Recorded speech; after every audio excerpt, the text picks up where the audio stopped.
খামেনির হত্যার বদলা নিতে চায় ইরানিরা।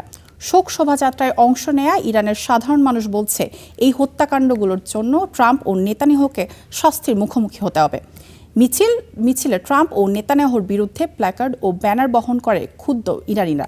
সেখানে আগে ইরানের সেনাপ্রধান বলেছিলেন, খামেনি হত্যার প্রতিশোধ নেওয়া কোনো দিক থেকে পিছু হাঁটবে না ইরান। যুক্তরাষ্ট্র ও যুক্তরাজ্যের পতাকা পোড়াচ্ছে ইরানিরা।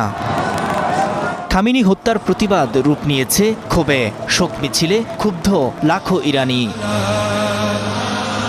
মিছিল জুড়ে বিপ্লবের লাল রাঙা ব্যানার ফেস্টুনেও সেই ক্ষোভের প্রকাশ। ট্রাম্প ও নেতানিয়াহুকে হত্যার হুমকি লেখা স্লোগান বহন করছেন খামেনির ভক্তরা।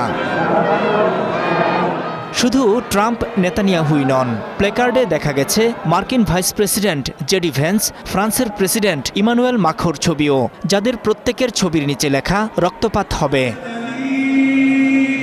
গত ২৮ ফেব্রুয়ারি ইরানে যৌথভাবে হামলা চালিয়ে খামেনিকে হত্যা করে ইসরায়েল ও যুক্তরাষ্ট্র। এর আগে জানাজার সময়ে ইরানের সেনাপ্রধানও পরিষ্কার ঘোষণা দিয়েছেন, খামেনি হত্যার প্রতিশোধ থেকে পিছু হটবে না ইরান। এমন এক সময়ে ট্রাম্পকে হত্যার হুমকি সংবলিত ব্যানার পোস্টার নিয়ে রাজপথে নেমেছেন ইরানিরা, যখন আগামী ১১ জুলাই ফের পাকিস্তানে হতে যাচ্ছে ইরান যুক্তরাষ্ট্রের চূড়ান্ত চুক্তিতে পৌঁছার আলোচনা। নূর মোহাম্মদ, স্টার নিউজ।